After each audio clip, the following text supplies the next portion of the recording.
Essa é a última parte de uma série de vídeos sobre velas de ignição.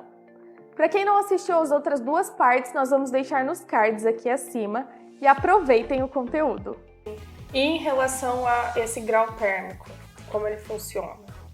O grau térmico é assim, dentro do motor da roçadeira, ele atinge certas temperaturas, né? E essa temperatura ela precisa se dissipar, né, para não ocasionar problemas aí dentro do motor. E como que acontece? Essa dissipação desse calor ela ocorre através dos componentes ali do motor, né, que é o cabeçote, o pistão também, e parte desse calor ele é transferido para a vela. E através da rosca da vela, que ele vai dissipar esse calor para o cabeçote e o do cabeçote para o sistema de resfriamento do motor. Então, o grau térmico da vela é a capacidade da vela de ela dissipar esse calor, se ela consegue dissipar muito calor ou se ela consegue dissipar menos calor. E quem vai determinar isso é a montadora, né? Porque quando eles estão fazendo a máquina, por exemplo, eles têm os equipamentos necessários para poder fazer todos os testes possíveis para colocar a máquina, né, o motor ali em funcionamento no grau máximo que ele consegue atingir. Então, é a partir desses testes que eles determinam qual que é o grau térmico da vela. Amperagem 6 ou amperagem 7, quanto maior o número da vela, né, mais fria ela se torna. Então ela dissipa mais calor. E quanto menor o número, né, essa aqui que é a 6, a gente pode considerar ela como uma vela quente, né? E quanto menor o número, menos calor ela dissipa. Aí depende, né, de qual vela que aquele motor necessita. Daí é a montadora que especifica lá, através do manual, enfim, das características técnicas do equipamento, né? Então, é para isso que serve o grau térmico, né? Para identificar. E, por exemplo, a gente trabalha com a numeração de quanto maior o número, mais fria a vela. Existem vários fabricantes e depende da fabricante. Às vezes, o fabricante coloca quanto maior o número da vela, mais quente ela se torna. Então, também depende de qual fabricante. Pode ser de outro fabricante, tem uma outra especificação. A nossa funciona dessa forma. Então, precisa se atentar a essa questão, né?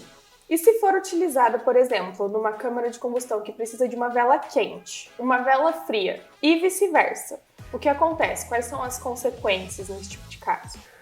Geralmente, duas coisas podem acontecer, que é a carbonização, né, da vela ou o superaquecimento lá do motor, né? Então, o que acontece? A vela, como eu expliquei sobre a questão do grau térmico, né, ela dissipa o calor.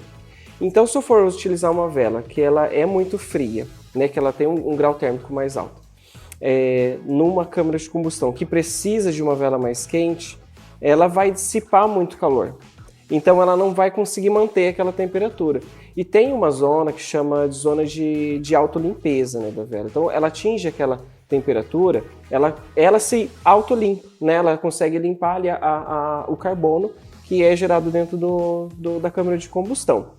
Só que se ela não consegue, né, atingir a temperatura, porque ela vai dissipar o calor muito fácil, ela não consegue atingir essa temperatura, ela não vai conseguir entrar nessas zonas de alta limpeza. Então, o que acontece? O carbono vai acumular nela, né? E isso vai ocasionar a carbonização. Então, essa é uma das coisas que pode acontecer se eu for utilizar uma vela fria no motor que precisa de uma vela mais quente. Então, ele vai dissipar muito calor, não vai gerar o calor necessário e vai acumular o carbono na vela. Agora, se eu for fazer o contrário, se eu for utilizar uma vela que ela é muito quente, né, que ela tem um grau térmico mais baixo, numa câmara de combustão que ela necessita de uma vela muito mais fria, né, porque lá dentro da câmara de combustão é muito quente, ela precisa dissipar mais calor, a vela não vai conseguir dissipar esse calor, porque o grau térmico dela é muito baixo. E vai acontecer o quê? Um superaquecimento.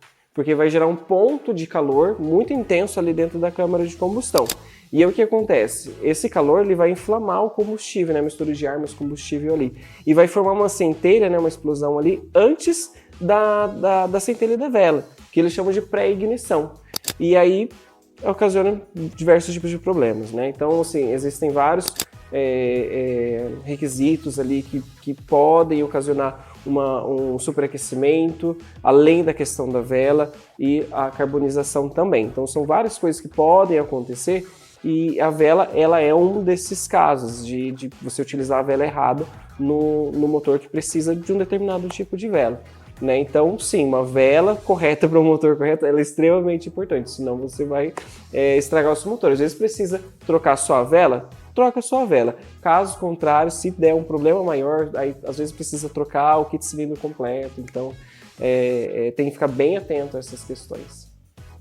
Então é isso, pessoal. Como vocês puderam perceber, nós trouxemos um conteúdo bem mais completo, né, sobre as velas de ignição, as dúvidas que normalmente surgem em relação a elas. Qualquer dúvida que vocês tiverem em relação a conteúdos, podem nos mandar que nós trazemos aqui em vídeo para vocês. Não se esqueçam de nos seguir nas redes sociais, se inscrever no nosso canal e ativar o sininho de notificações. E entre em contato com os nossos consultores para adquirir os nossos produtos. Até logo! É isso aí, pessoal. E não se esqueçam de deixar um comentário na nossa página lá do Google, que é muito importante pra gente, tá bom? Até a próxima!